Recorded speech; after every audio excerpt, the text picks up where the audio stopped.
여러분, 건강하려면은 잘 먹고 잘 자고 잘 싸면 된다, 이런 말 하죠? 네, 맞습니다.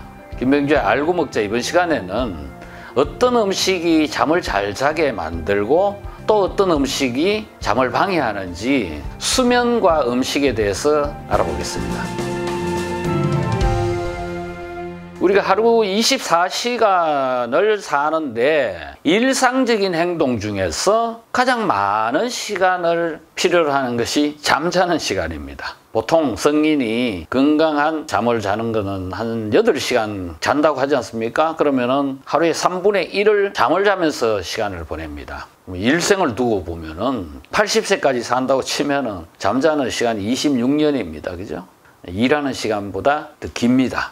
그만큼 잠은 우리에게 매우 중요하다라는 이야기입니다. 자, 그러면 이 잠이 건강에는 어떤 영향을 미치느냐? 잠을 잔다는 것은 여러분, 뇌와 심장을 쉬게 한다, 이렇게 보시면 됩니다. 그런데 거꾸로 이제 잠을 못 잔다 그러면은 뇌와 심장에 과부하가 걸린다, 그렇게 해석할 수 있습니다. 자, 그렇게 되면은 어떤 질병에 걸릴 확률이 높아지느냐? 우선 뇌와 관련해서는 뇌졸중에 걸릴 확률이 2배가 높아지고, 심장에 무리가 가서 생기는 병은 심혈관 질환은 정상인보다도 수면 장애인 사람이 무려 8배가 높아진다고 합니다. 실제로 이제 수면을 5시간 이내로 짧게 자는 분과 7, 8시간 정상 수면을 취하는 분과 비교했을 때 수면 장애가 있는 분은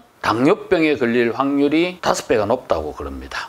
그래서 비만과 당뇨의 원인이 되고, 그 다음에 면역력도 크게 떨어뜨리고, 심지어는 예방접종 효과까지도 낮춘다고 합니다. 이렇게 수면은 우리 인체 건강에 매우 중요한 역할을 합니다. 왜 그러냐? 우리 신체 장기 기관 중에 가장 중요한 게 바로 뭡니까? 뇌와 심장입니다. 그 2개 기관을 쉬지 못하게 하면은 아주 중대한 그런 병에 걸린다는 이야기입니다. 자, 잠은 일정한 시간 동안 자는 것도 중요하지만은 그보다 더 중요한 거는 수면의 질입니다. 질.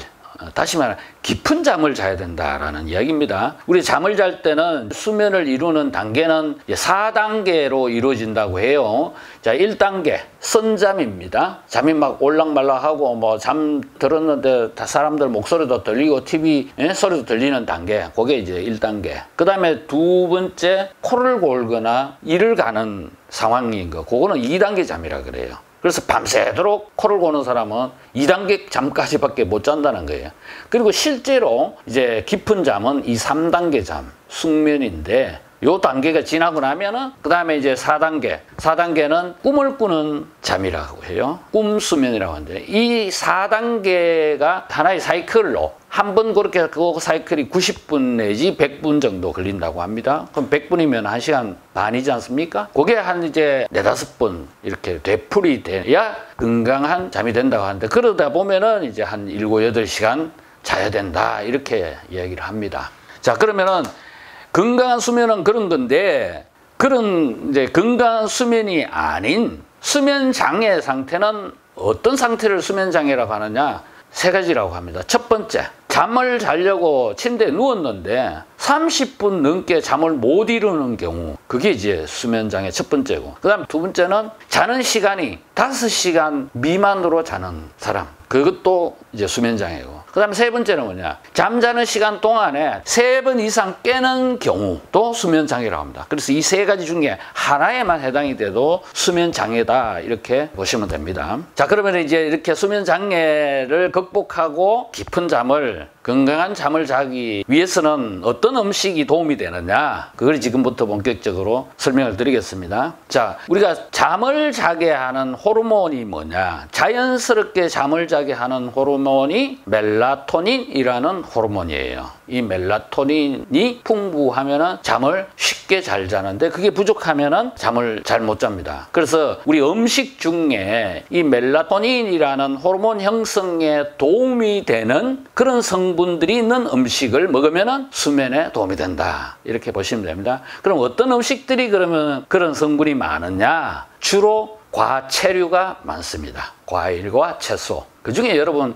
흔히 쉽게 접하는 뭐 과일, 바나나, 요즘 뭐 저렴하지 않습니까? 바나나, 체리, 또 키위, 그리고 석류, 포도 이런 것들이 이제 도움이 됩니다. 그 다음에 채소, 흔히 먹는 채소 중에 여러분 잘 아시는 상추, 대표적인 수면제 역할을 하는 채소입니다. 그 다음에 이제 뭐 토마토, 또 브로콜리 그런 이제 채소들도 좋습니다. 이거는 그래도 다 먹어야 되잖아요. 근데 오늘 제가 이제 여러분한테 먹지 않고도 잠을 쉽게 이룰 수 있는 팁을 하나 드리겠습니다. 그게 뭐냐? 오렌지 향입니다. 오렌지를 잘라서 접시에 담아서 침대 머리맡에 놓고 자기만 해도 쉽게 잠을 잘 수 있는 그런 역할을 합니다. 그럼 왜 그러냐? 오렌지에 있는 리모넨이라는 성분이 스트레스를 해소하는, 긴장을 완화시키는 그런 역할을 하는 성분이라고 해요. 그래서 이제 우리가 그런 성분들을 먹는 거와 냄새 맡는 거는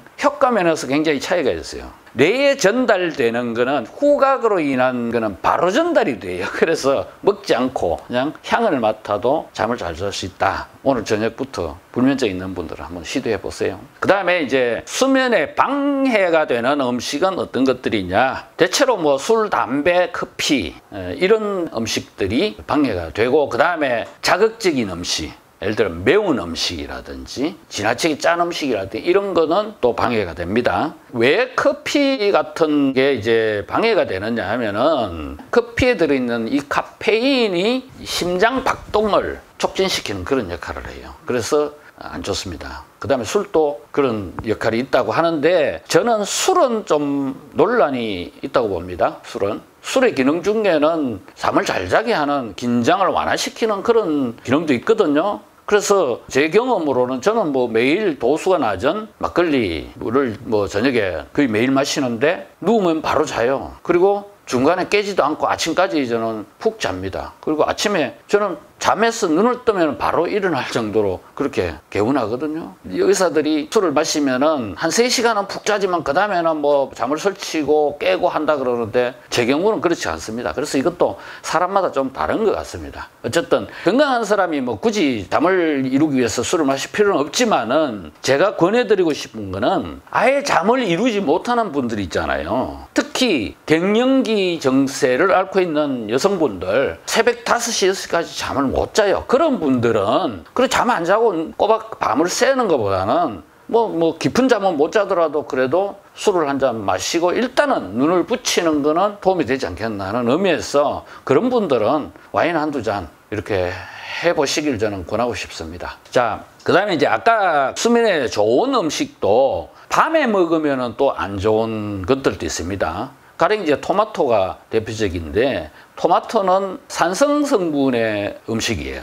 그래서 밤에 먹으면 속쓰림 현상이 있어요. 그래서 토마토는 밤에 먹으면 안 좋습니다. 그 다음에 또 아까 뭐 브로콜리 이런 것도 좋다고 했는데 브로콜리 같은 거는 대표적으로 식이섬유가 많은 채소예요. 식이섬유가 많은 채소를 밤늦게 먹으면은 이게 소화시키는데 시간이 오래 걸려요. 그래서 위가 쉬지 못하게 합니다. 아까 이제 잠을 잔다는 거는 뇌와 심장이 쉬게 한다고 했지 않습니까? 그게 가장 중요하지만 세 번째로 중요한 것이 저는 뭐냐?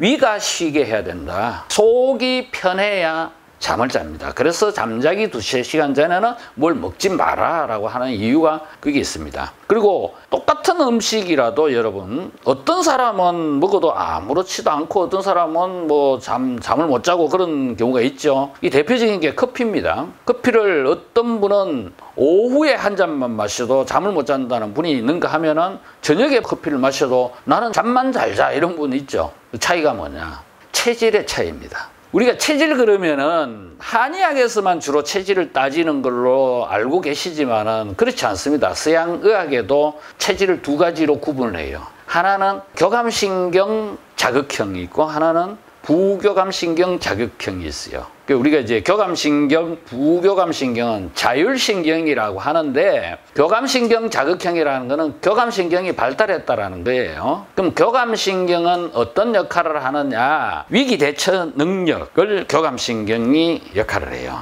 그래서 운동신경이 발달한 사람, 또 운전을 잘하는 사람, 이런 사람들은 교감신경이 발달한 사람이에요. 그런가 하면 부교감신경은 에너지를 절약하고 저장하는 역할을 해요. 그래서 이 소화기능이 발달한 사람들, 그런 분들은 부교감신경이 발달한 사람입니다. 자, 그럼 어떤 차이가 있느냐? 교감신경은 심장 박동을 촉진시키는 역할을 해요. 그런데 부교감신경은 심장 박동을 억제하는 역할을 해요. 그래서 경우에 따라서 그게 교감신경이 작용하기도 하고 부교감신경이 작용하기도 하는데 체질적으로 교감신경이 발달한 사람과 부교감신경이 발달한 사람이 다르다는 거예요. 그래서 커피를 마셔도 부교감신경이 발달한 사람이 커피를 마시면은 잠에 영향을 안 줘요. 부교감신경이 강한 사람은 심장 박동을 억제하는 기능이 있지 않습니까? 그럼 이제 카페인을 먹으면 심장이 뛰게 하는 건데 그걸 부교감신경이 강한 사람은 그걸 뛰지 않게 하니까 잠자는데 문제가 없다는 이야기입니다. 오늘은 수면과 음식에 대해서 알아봤습니다. 그런데 여러분, 이런 말이 있습니다. 잠을 자게 하는 것은 과거를 잊으라 하며 날이 밝으면 새로운 희망을 가지라 합니다. 잠을 못 잔다는 것은 과거를 잊지 못하고 있다는 겁니다. 항상 스트레스에 쌓여 있다는 겁니다. 이런저런 이유로 잠 못 이루는 분들이 계시다면 오늘 이 방송이 아주 조금이라도 도움이 되길 기대하면서 이번 시간 마무리하겠습니다.